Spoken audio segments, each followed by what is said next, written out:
السلام علیکم viewers, doctor اسرار احمد صاحب کے بیان سننے کے لیے ہمارے چینل کو لائک، شیئر، کمنٹ اور سبسکرائب کریں تاکہ ہر نیو آنے والا بیان سب سے پہلے آپ تک پہنچے۔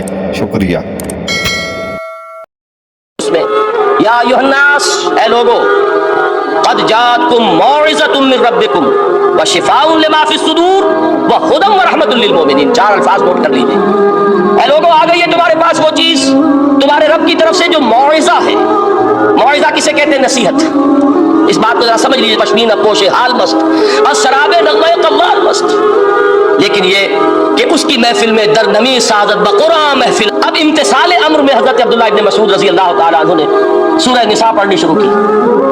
41ویں آیت پر پہنچے۔ چشم تصور سے دیکھیے کہ حضور بھی تشریف فرما ہے، صحابہ کرام کی محفل ہے، اور صحابہ کیسے بیٹھا کرتے تھے ادب کے ساتھ۔ ایک روایت میں الفاظ آئے، ایسے بیٹھتے تھے ساکت و صامت ہو کر، بالکل خاموش، سکون، ساکن اور ساکت و صامت، کہ جیسے ان کے سروں پر پرندے بیٹھے ہیں کہ ذرا جنبش کریں گے تو پرندہ اڑ جائے گا۔ اس آیت پر پہنچے، فَكَيْفَ إِذَا جِئْنَا مِنْ كُلِّ أُمَّةٍ بِشَهِيدٍ وَجِئْنَا بِكَ عَلَىٰ هَٰؤُلَاءِ شَهِيدًا۔ کیا ہوگا اس دن جس دن کہ ہم ہر امت پر ایک گواہ کھڑا کریں گے، اور اے نبی آپ کو گواہ بنا کر لائیں گے ان کے خلاف۔ آپ کو یہ ٹیسٹیفائی کرنا ہوگا کہ اللہ تیرا جو کلام میرے پاس آیا تھا میں نے پہنچا دیا تھا، اب ان کی ذمہ داری ہے۔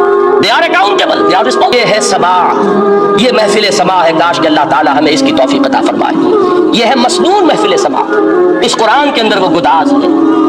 آیا کہ نہیں 7ویں پارے کے بالکل آغاز میں، وَإِذَا سَمِعُوا مَا أُنزِلَ إِلَى الرَّسُولِ تَرَىٰ أَعْيُنَهُمْ تَفِيضُ مِنَ الدَّمْعِ مِمَّا عَرَفُوا مِنَ الْحَقِّ يَقُولُونَ رَبَّنَا۔ ہمیں جو روگ ہیں، حب دنیا، حب مال، حب شہرت، حب اقتدار، جس کو کہ ایڈلر کہتا ہے دی ارج ٹو ڈومینیٹ، میں میرا غلبہ ہو، میرا تسلط ہو، میں نما، یہ چیزیں ہیں اصل روگ۔ ان دلوں کے روگوں کا اور سینوں کے اندر کے امراض کا علاج قرآن۔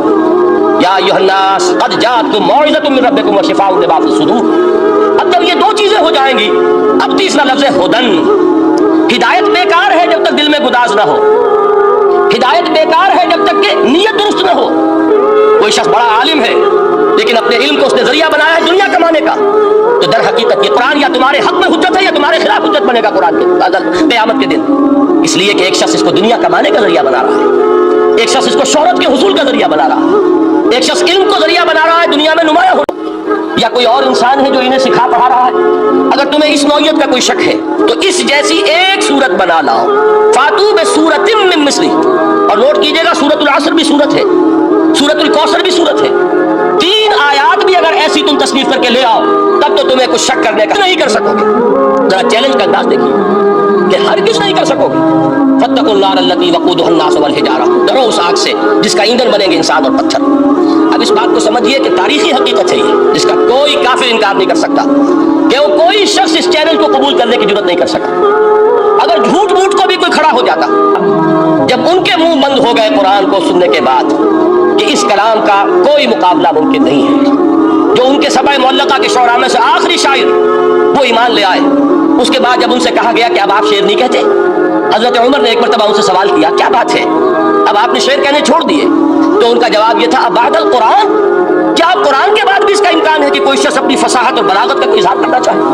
یہ تو فصاحت اور بلاغت کی ایک معراج ہے کہ جس تک کہ اب کسی انسان کی رسائی ممکن نہیں۔ تو فصاحت اور بلاغت جو ہے قرآن کے، اس کی ادبیت، در حقیقت اس کا ادراک تو ہو سکتا ہے صرف اہل زبان ہی۔ وہ فیل ہم جو عجمی لوگ ہیں جن کی مادری زبان عربی نہیں ہے، وہ قرآن مجید کی فصاحت اور بلاغت کو اس طور سے نہیں سمجھ سکتے جیسے کہ اہل زبان سمجھ سکتے ہیں، اور خاص طور پر جیسے کہ اس زمانے کے اہل زبان نے سمجھا۔ آج چونکہ عربی زبان ویسے تو جو اس کی فصیح لینگویج ہے، وہ جو کہ تو اپنی اصل پر قائم ہے، وہ اسی قرآن کے طفیل اور قرآن کے صدقے قائم، ورنہ دنیا میں کوئی دوسری زبان نہیں ہے کہ جو 1500 برس تک اتنی پیور رہ جائے، اس میں تبدیلی آتی ہے۔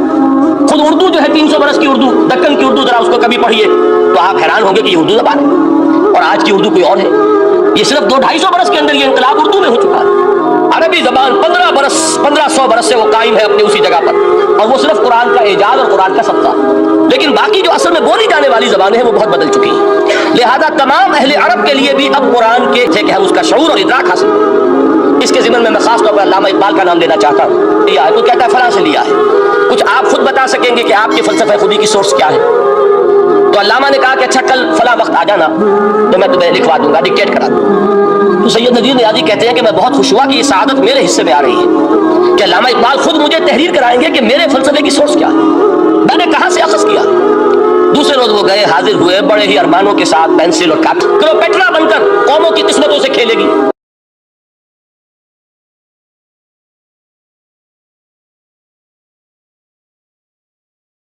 دین کے حقوق اور فرائض، اس میں صحیح ترین ایکویشن ہے کیا؟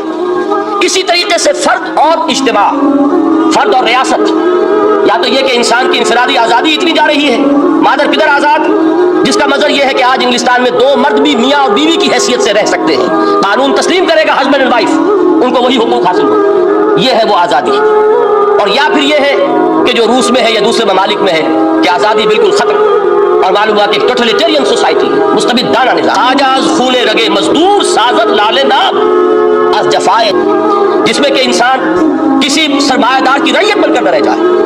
بدقسمتی سے اکثر و بیشتر مسلمان ممالک کا حال یہی ہے۔ آج ہم ان سے بھیک مانگ رہے ہیں، کہیں جمہوریت کی بھیک ہے، کہیں سوشلزم کی بھیک ہے، کہیں کسی اور سماجی نظام کی بھیک ہے، کہیں مرد اور عورت کی کامل مساوات کا ایک نظریہ ہے، شانہ بشانہ چلنے والا فلسفہ ہے، جو خالص مغرب کی تہذیب کی ایک بھیک ہے جو مانگی جا رہی ہے۔ کاش کہ آج قرآن کے اس اصل اعجاز کی طرف، جو اس کا اصل معجزہ اس دور کے لیے، میں نے عرض کیا کہ اعجاز قرآنی کا وہ معجزہ کہ وہ فصاحت اور بلاغت کی معراج ہے، وہ یا تو اپریشیٹ کر سکتے ہیں اہل عرب، اور اہل عرب میں سے بھی حقیقت میں وہ جو قدیم جاہلی شاعری کے جاننے والے ہیں جو بہت کم رہ گئے اب، وہ جان سکتے ہیں کہ جب قرآن نازل ہوا تو کیوں زبانیں گنگ ہو گئی تھیں۔ لیکن خطبہ حجۃ الوداع کے وہ جملے جو ہے تاریخی، پورے کے پورے اس نے کوٹ کیے، لا فضل لعربی علی عجمی ولا لعجمی علی عربی ولا لاحمر علی اسود ولا لاسود علی احمر الا بالتقوی، کسی کالے کو کسی گورے پر کوئی فضیلت نہیں سوائے تقوی کے۔ تم سب کے سب آدم کی اولاد ہو اور آدم مٹی سے بنائے گئے تھے۔ یہ الفاظ لکھ کر کہتا ہے کہ جہاں تک human fraternity, equality and freedom, 3 الفاظ نوٹ کیجئے، انسانی حریت، انسانی مساوات، انسانی اخوت، کہتا ہے جہاں تک ان 3 چیزوں کے وہ پنچ کر رہی ہے اسے پتا ہے کہ یہ ہے کیا، کس اعتبار سے ہمارا معاملہ لگا ہے، لیکن دنیا کو وہ بہت خوبصورت اور بہت ہی اعلیٰ اور بہت ہی اونچی شخصیت ایک نظر آتی ہے۔ بہرحال ایک پہلو سے یقیناً ماننا پڑے گا اس کی عظمت کو، کہ ہندو قوم کے لیے اور ہندوستان کے لیے اس کی آزادی کے لیے جو عظیم جدوجہد کی ہے، اس میں کوئی شک نہیں۔ وہ بات کہ جادو وہ جو سر چڑھ کر بولے، عربی میں کہتے ہیں الفضل ما شہدت بہ الاعداء، اصل فضیلت وہ ہے جس کا کہ دشمن اعتراف کرے۔ مہاتما گاندھی اگر اعتراف کر رہا ہے کہ تاریخ انسانی کی عظیم ترین شخصیت ہے حکومت کی سطح پر وہ ابو بکر اور عمر ہیں، تو ابو بکر اور عمر کس درخت کے پھل ہیں؟